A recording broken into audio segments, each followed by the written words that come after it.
Welcome to Never Enough Time. I have a quick unboxing today and sort of a mini review. I'm not going to go into a full review of this watch, and I'll explain that in a moment. So if you ain't got nothing better to do, let's waste some time.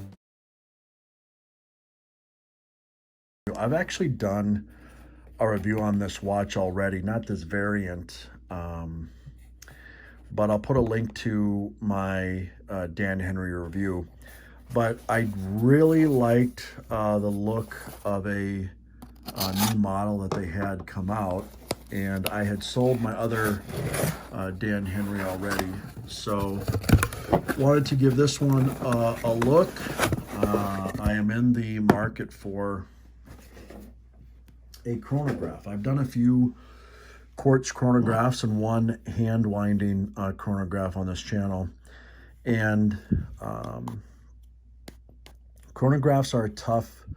I love the look of chronographs. They're a tough thing to add to a collection in the affordable watch space. I love Strella. That's the review I did of the hand wind. I'll put a link to that below. I love what Dan Henry does, and we'll talk about that as I unbox this here. Now, it is a quartz chronograph, but I still think that there's a lot of value packed in, and that's what I'm typically on the hunt for. Okay, kind of a jump forward in time on the unboxing there. As luck would have it, the battery went dead just as I was unrolling the travel roll. So just a quick other items in the box: instruction manual, warranty card. Nobody cares about that kind of stuff. Interesting one pass NATO. I actually haven't used something like this before, so I'll be curious to see how that works and fits on the watch. But certainly a design I'm not used to on NATO straps. So if that's anything interesting, I'll annotate this video. But otherwise, just a second strap that comes with this Dan Henry. And then it also comes with the spring bar, or the toolless changing spring bars there, bolt action or whatever the official words is for that.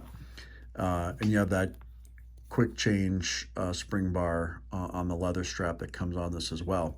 But the highlight of this, as it should be, is the Dan Henry 1939.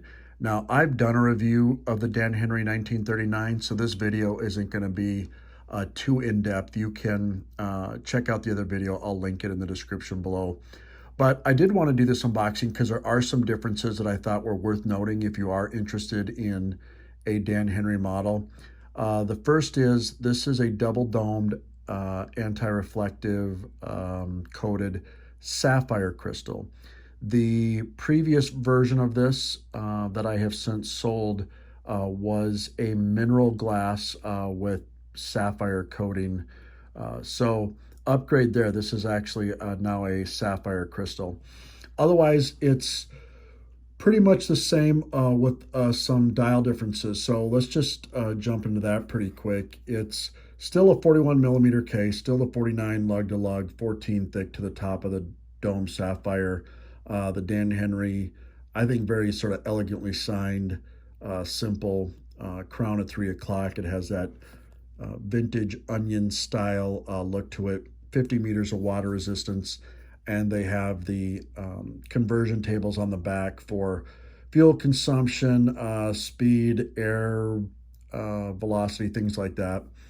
Certainly I've never taken a watch off and done my math, but just a cool historical touch, and that's the same as the other Dan Henry. But the main differences are a new colorway on the dial. This is a chocolate dial with the gold gilt handset and a burgundy or sort of reddish orange accents on the dial itself.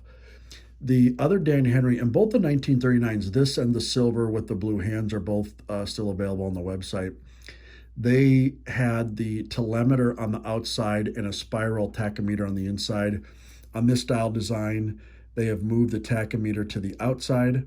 They have added a pulsometer, and they've moved the telemeter to the inside part of the dial there. So you can see just an exquisite dial design, very, I think, high-end finishing on the dial itself. I will hop outside quick here when this video is done and roll in some macro shots to try to give you a better look at it. With the lighting in my office here and the lights on it in this impromptu, I didn't really set it up for a video, so you get some reflection. So I'll try to get you some decent videos to go along with this unboxing. But you have applied markers. This brown on this dial, I can't tell you how sort of chocolatey, warm. It's not, I'm not claiming this to be a high-end luxury piece, but the brown chocolatey gives you that very sort of warm fall luxurious feel, and just a great touch adding the gold gilt. The silver case, I think, makes this a pretty versatile piece if you're into watches as part of your fashion statement. This will be very versatile with the gold, the brown, and the silver. A lot of colors that are easy to work off of. So, you have a really decent everyday piece here. I think it's nice enough to wear in most dressier situations. And this is what has drawn me to Dan Henry. Yes, a quartz, right? So not a mechanical wind chronograph or automatic, hence the price of $270. But that $270 gets you I think, a much higher end finishing, a much higher end dial design and attention to detail than you typically get in watches that cost multiples of this. So, if you like Dan Henry, if you like vintage inspired watches, these, I've been a fan of the ones I have owned. I don't have any currently. This is the only one I have. It just came in today.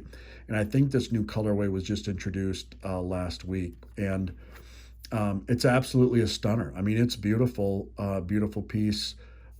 Congrats to Dan Henry for, I think, another very well put together and excellent looking watch. So if that's your thing, check them out. I think it's a home run for under 300. I thought their last one was excellent for under 300, and now adding the sapphire crystal as an upgrade, it just makes it all the more an excellent value option. So thanks for hanging out on the quick vid. Just a look at a different version of a watch I've already reviewed. God bless, and we'll see you shortly.